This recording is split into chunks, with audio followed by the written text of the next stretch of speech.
Eu não sei se você é mais do doce ou do salgado. Se você é mais para formiguinha ou se você não resiste a uma coxinha. Tem que ter poesia, né? Tem que ter poesia.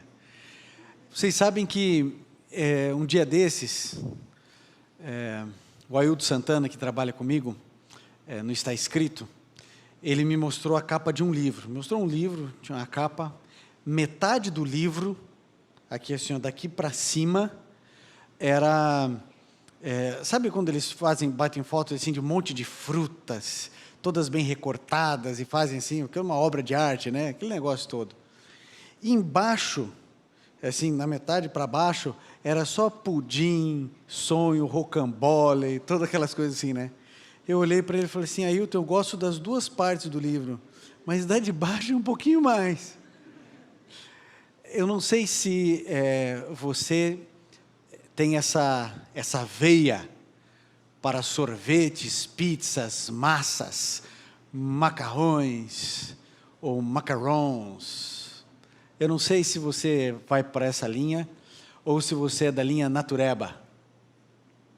Se você gosta de grãos, se você gosta de verduras, frutas, legumes. Mas sabe que é uma coisa interessante tudo isso, né? A gente sabe o que deve comer, não sabe? A gente sabe, né? Ninguém come mal porque é desavisado. A gente come mal porque o nosso gosto, o nosso paladar está deturpado. E hoje eu gostaria de mostrar para você a preocupação que Deus tem com a nossa alimentação. E não é pouca. Esse assunto, ele é bastante apresentado na Bíblia, bastante explorado. Porque vocês conhecem a máxima que diz que nós somos o que nós comemos. E como Deus fala comigo e com você através da nossa consciência, certo? Aquela vozinha, né, dizendo assim, vai por aqui, não vai ali. A nossa mente, ela não pode estar embotada. A nossa mente, ela precisa estar limpa para poder ouvir a voz de Deus. Então, quando a gente fala de saúde, a gente está falando de religião, de nos religarmos a Deus. Por isso não é um assunto periférico. Quando a gente fala de saúde, nós estamos falando de cristianismo. Quando nós dizemos assim, olha, você deve fazer exercício físico, a gente está apresentando uma verdade bíblica, porque o nosso corpo foi feito para se movimentar. Se não fosse para isso, não teríamos mobilidade. Deus nos fez móveis, e não parados, enterrados. Então, existem os remédios de Deus, e vocês conhecem os remédios de Deus. Ar puro, né? Temperança, luz solar, beber muita água, repouso, confiança em Deus, descanso, são remédios que Deus deixou para todos nós. E se observássemos essas orientações de Deus, a nossa saúde seria muitas vezes melhor do que é hoje. A verdade sempre foi essa, quando seguimos as orientações de Deus, a gente acerta mais e erra muito menos. Eu queria que você abrisse a sua Bíblia para a gente começar a perceber qual é a teologia de Deus para a saúde no livro de Gênesis, no capítulo 1, no verso 29. Gênesis 1, primeiro livro da Bíblia, verso 29. Olha o início, a gênese da alimentação humana. Gênesis 1, 29 diz o seguinte: disse Deus, eis que lhes dou todas as plantas que nascem em toda a terra e produzem sementes, e todas as árvores que dão frutos com sementes, elas servirão de alimento para vocês. Quando Deus criou o planeta Terra e não existia pecado, não existia aquilo que é adulterado, nós tínhamos uma alimentação farta, saborosa e saudável. A gente é meio incoerente em algumas coisas. Veja só, se você estiver num supermercado e você vai comprar alguma coisa enlatada, se essa lata estiver amassada e tem do lado o mesmo produto da mesma marca, só que não amassada, você pega a amassada ou a que não está amassada? Que não está amassada, né? Por que a gente faz isso? Porque pode ter tido algum tipo de adulteração ali dentro, em função do amassar da lata. Então a gente se preocupa com o que tem ali dentro. Mas quando a gente, por exemplo, vai escolher um arroz, a gente pega um arroz adulterado, que é o arroz refinado. Eles tiram todas as coisas boas que existem no arroz e deixam apenas aquele carboidrato vazio. E aí a gente descobre que o tempo vai passando e que a gente gosta mais desse do que o original, para que você perceba como as coisas estão sendo adulteradas, e a gente começa a preferir as coisas adulteradas do que as coisas no seu estado original, e que faz muito mais bem para todos nós. Quando Deus criou a raça humana, Ele proveu o alimento, água, toda sorte de frutas, verduras, legumes, cereais, raízes. Essa era a base da alimentação antes do pecado entrar no mundo. E assim deveria ser hoje na nossa vida, voltando às origens. Mas a gente pode crescer e aprender um pouquinho mais, não é só um versinho que a Bíblia fala, há muitos versos. Gênesis agora, ainda no capítulo 7 agora, ainda no primeiro livro, 7 versinho 2. Gênesis 7, verso 2. Porque depois que o pecado entrou no mundo, aí então Deus começa a ver a degradação humana, as coisas começam a morrer, as plantas começam a morrer, os animais começam a morrer, e depois lá no dilúvio, pós-dilúvio, é que Deus libera a carne. Porque até então, não se matava animais com fim de alimentação. A liberação do alimento cárneo, pela Bíblia, ocorre pós-dilúvio. Veja que Deus, Ele faz uma distinção entre animais limpos e impuros, limpos e imundos. E eu quero que você preste atenção que essa separação, ela é bastante evidente já em função do dilúvio que iria acontecer. Verso 2 do capítulo 7 de Gênesis diz: leve com você 7 casais de cada espécie de animal puro, macho e fêmea, e 1 casal de cada espécie de animal impuro, macho e fêmea. Noé já sabia que existiam animais puros e animais imundos. E ele disse assim, olha, na arca vai entrar 7 pares de animais limpos e só 2 dos animais imundos. Pegou a dica? Começou a dica aí? Agora, nós veremos a restrição que Deus faz em relação aos animais impuros, e que animais são puros para a nossa alimentação, e que animais são impuros para a nossa alimentação. E a Bíblia deixa muito claro e muito evidente isso. Abra sua Bíblia agora no livro de Levítico, no capítulo 11. Levítico 11, do verso 1 até o verso 8. Olha só que interessante a descrição bíblica a esse respeito. Levítico 11, 1 em diante diz o seguinte: disse o Senhor a Moisés e a Arão, digam aos israelitas, de todos os animais que vivem na terra, estes são os que vocês poderão comer. Qualquer animal que tem casco fendido e dividido em 2 unhas e que rumina. Vocês não poderão comer aqueles que só ruminam, nem os que só têm o casco fendido. O camelo, embora rumine, não tem casco fendido, considerem-no impuro. O coelho, embora rumine, não tem casco fendido, é impuro para vocês. A lebre, embora rumine, não tem casco fendido, considerem-na impura. Verso 7. E o porco, embora tenha casco fendido e dividido em 2 unhas, não rumina, considerem-no impuro. Vocês não comerão a carne desses animais, nem tocarão em seus cadáveres, considerem-nos impuros.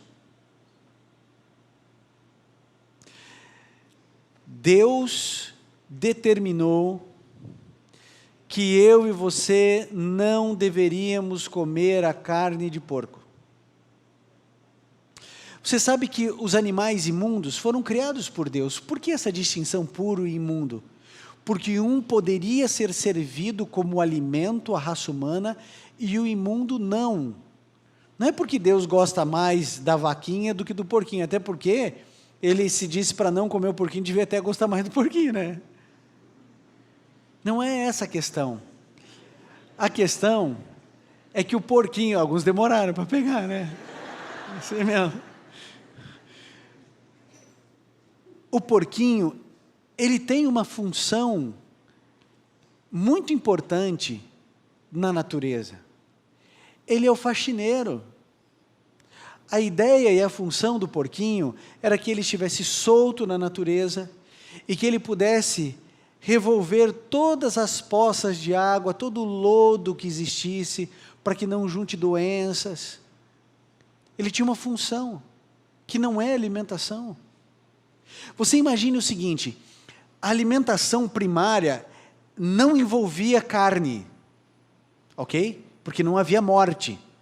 Então o plano original de Deus é que a gente não coma carne. Mas em função da degradação humana, Deus disse assim, olha, eu vou liberar a carne para que eles comam. Mas ele disse assim, não é tudo. Ou seja, você não pode comer cérebro de macaco, as entranhas de bichos, vai comer barata, vai comer rato. Por que a gente não come rato? Porque come lixo. Por que a gente não come porco? Porque na sua natureza, na sua função, o porquinho se alimenta desse tipo de coisa. Eu sei que você está pensando assim, dizendo assim, ah, pastor, mas isso era naquela época, porque hoje a criação de suínos é uma criação às vezes mais limpa do que a própria raça humana. O senhor já foi visitar uma dessas empresas que fazem... Querido, eu vou dizer uma coisa para você. O meu Deus disse que é para eu não comer. Pode aparecer os artigos científicos mais profundos e completos que a raça humana já produziu, dizendo que a carne mais significativa em termos de proteínas, de sais minerais, de vitaminas é a carne do porco. Eu não vou comer. Porque Deus disse, não é para comer. Querido, a ciência, com todo respeito a ela, a gente vive e usufrui de todos os avanços da ciência, então o meu respeito a ela, mas ela não é dona da verdade. Quantas vezes a ciência já apontou uma coisa e já disse outra? Entra na internet e diz assim, benefícios e malefícios do café. Põe lá. Tem 300 artigos dizendo que é horrível, tem 300 artigos dizendo que é muito bom. Todos artigos científicos. Então é assim, eu preciso definir quem eu sou e o que eu vou fazer da minha vida. Você acabou de ler que Deus disse que o porco não é para comer. O que você vai fazer com essa informação, isso é uma responsabilidade sua. Todos nós sabemos que a carne de porco, ela pode ser saborosa, ela pode trazer alguns benefícios, porque é um alimento cárneo, mas a gente sabe dos riscos que a carne de porco pode trazer também. Uma solitária, algum problema sério de verme de porco que pode subir para o cérebro. Eu tenho um conhecido meu, que ele tem vermes de solitária na cabeça dele, calcificados. Ele está aqui falando, de repente ele desmaia, porque ele comeu carne de porco. Eu sei que alguns vão dizer assim, ah, pastor, mas isso pode ter até na alface. Pode, claro que pode. Agora, Deus não disse para você não comer alface. Ele disse, não coma carne de porco. E mais, não é só isso que Deus disse que nós não deveríamos comer. Lembram-se, lá no Éden, Deus disse, vocês vão comer de tudo, mas dessa árvore aqui, do conhecimento do bem e do mal, vocês não comam. Aí o homem falou, eu vou. E deu no que deu. Deus disse para não comer, então não coma. É simples. Por mais que você goste de pizza calabresa. Por mais que o bacon na batata frita dê um sabor maravilhoso. Você quer ver mais um texto? A gente está em Levíticos, vamos continuar em Levítico. Levítico 11. Agora a gente vai ver isso aqui, ó. A partir do verso 9, a gente foi até o verso 11, até o verso 8, agora a gente vai a partir do verso 9. Olha só o que diz: de todas as criaturas que vivem nas águas do mar e dos rios, vocês poderão comer todas as que possuem barbatanas e escamas. Mas todas as criaturas que vivem nos mares ou nos rios, que não possuem barbatanas e escamas, ou seja, couro, quer dentre as pequenas criaturas que povoam as águas, quer dentre todos os animais das águas, serão proibidas para vocês. Por isso, não poderão comer sua carne, e a considerarão impuros os seus cadáveres. Verso 12. Tudo que vive na água e não possui barbatanas e escamas, será proibido a vocês. Sabe o que isso significa? Que peixe de couro não é para comer. A grande ideia é o seguinte: existem nos mares, assim, uma diversidade de animais enorme. Talvez um dos mais populares seja o camarão. Mas a Bíblia diz: tudo que enxameia os mares e os rios, que não tem escama e barbatana, não é para comer. Você sabe como que o camarão é conhecido, né?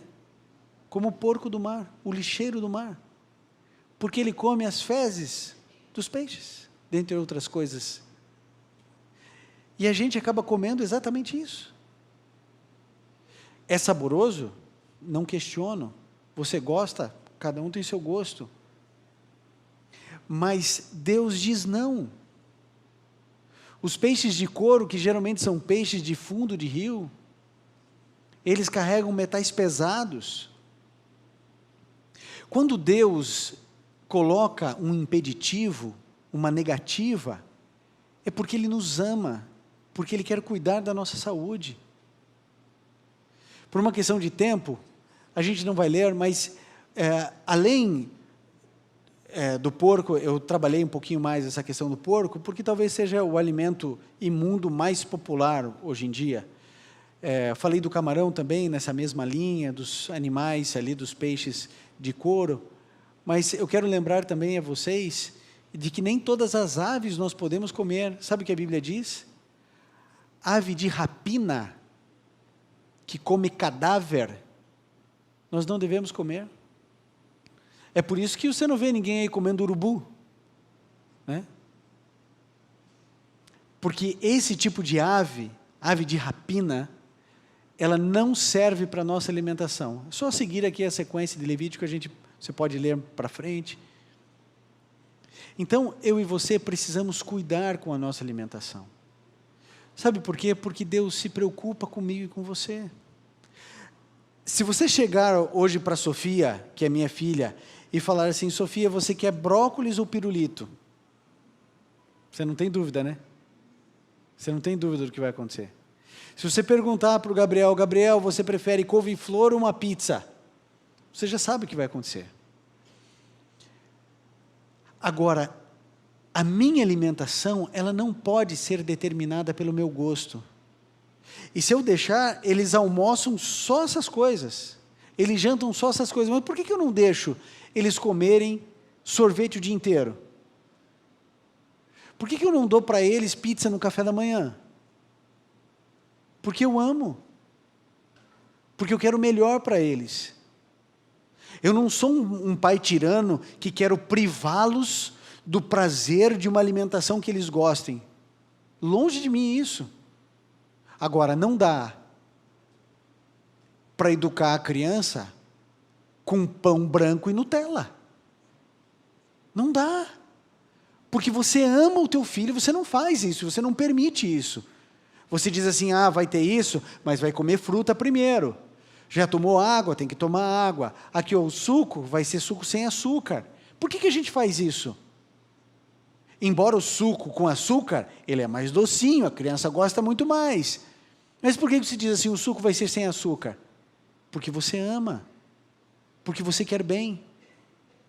Há mais um texto que eu quero ler com você, 2 na verdade. O primeiro deles está em 1 Coríntios. No capítulo 6, no verso 19. 1 Coríntios 6, 19. Olha só o que a Bíblia diz. 1 Coríntios 6, verso 19, diz o seguinte: acaso não sabem que o corpo de vocês é santuário do Espírito Santo que habita em vocês, que lhes tenho dado por Deus, e que vocês não são de si mesmos? O seu corpo, o meu corpo é um templo, é o templo do Espírito Santo. E Deus determinou que algumas coisas não deveriam servir de alimento para nós. E aí então eu e você precisamos tomar uma decisão na vida. Se a gente vai se alimentar daquilo que a gente acha que é o ideal, ou se a gente vai confiar em Deus que nos criou e que sabe como funcionamos. Hoje, existe uma corrente filosófica muito grande do veganismo. Eu tenho minhas reservas porque há uma corrente filosófica e espiritualista muito grande por trás desse movimento vegano. Cuidem com isso. Há uma filosofia do panteísmo por trás de tudo isso aí. Não tocamos em animais porque esses são seres divinos. Então é mais uma deturpação do plano original de Deus. Eu gosto muito mais da expressão o indivíduo é um vegetariano. Não tem essa conotação espiritualista que vem carregada com vegano, vegetariano.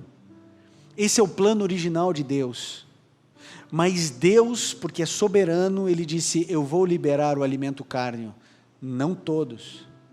E Ele liberou a vaquinha, o boizinho, o frango, a galinha, vários peixes, tambaqui, matrinchã. Ele disse, pode comer. E mais, Jesus Cristo comeu, sim ou não? Comeu peixe. Sabe que peixe Ele comeu? De escama. Porque Ele não ia contra a sua própria palavra. Você sabe que todo judeu, na festa da Páscoa, ele a partir dos 12 anos comia cordeiro com ervas amargas. Cordeiro é um animal limpo para se comer ou não? Sim. E Jesus Cristo pecou ao comer carne? Sim ou não? Não. Tem gente que fala assim, comeu, mas não devia, né? Querido, a alimentação original, a melhor, a ideal, frutas, verduras, legumes, cereais, com abstinência da carne. Você quer introduzir o alimento carne na sua vida? Não é pecado, não há problema, mas existem restrições. Essas restrições dizem assim, não é para você comer molusco do mar, não é para comer caranguejo, nem camarão. Você vai comer os animais permitidos da terra, os animais permitidos do ar e os animais permitidos dos mares e dos rios. E você está seguro, você está dentro da obediência de Deus para a sua vida. O último texto está lá no finalzinho da Bíblia, bem pertinho do Apocalipse. João, 3 João, capítulo 1, capítulo único, versinho 2. Olha o que Jesus Cristo diz para você, para os teus filhos, para a tua esposa, para a tua família. 3 João, capítulo 1, porque só tem um capítulo, versinho 2. Amado, olha como começa o verso. Amado, oro para que você tenha boa saúde e tudo lhe corra bem, assim como vai bem a tua alma. Deus está preocupado que o seu espírito vá bem, que as suas relações sociais, afetivas, Ele espera que tudo vá bem, mas Ele também quer que você tenha saúde. Deus não tenciona a doença para ninguém. Deus quer que você esteja bem, que as suas faculdades mentais estejam abertas, ágeis. Ele quer que você faça exercício físico, que você beba muita água, que você tome um pouco de luz solar. Ele espera que você descanse e repouse bem. Ele espera que você confie nele. Deus espera que você coma as coisas que são liberadas com temperança. Não é porque está liberado que a gente vai comer mais do que pode. Deus se preocupa com cada detalhe da vida do filho, porque a gente faz isso com os nossos filhos. Por que Deus não faria isso comigo e com você? Se eu, sendo mau, me preocupo com a alimentação dos meus filhos, por que Deus não se importaria com a sua e com a minha alimentação? Sim, Ele espera que você não beba bebida alcoólica. Sim, Ele espera que você evite bebidas carregadas de cafeína. Ele espera isso de mim e de você. Ele espera que você possa dormir cedo para acordar cedo e você ter todos os benefícios de uma boa noite de sono. Uma noite de sono reparadora, para que a sua alma, o seu corpo, o seu físico trabalhem bem no outro dia, para que a sua mente não esteja embotada. Sim, Ele espera que você tenha a sua melhor refeição no café da manhã, depois vai diminuindo no almoço e mais tranquila à noite. É isso que Deus espera de nós. Nem sempre a gente consegue. E a gente não precisa fazer disso um inferno na nossa vida. A gente não precisa fazer disso um cavalo de batalha. Mas à medida em que a gente consegue ir se aproximando do ideal de Deus, tenha certeza, nós vamos crescendo, nós vamos amadurecendo. E nós vamos nos aproximando daquilo que Deus espera de nós. Que Deus abençoe você e a mim, e que as nossas decisões, as pequenas e as grandes, possam sempre nos aproximar do nosso Deus. Que o Senhor abençoe a cada um de nós. Vamos juntos orar.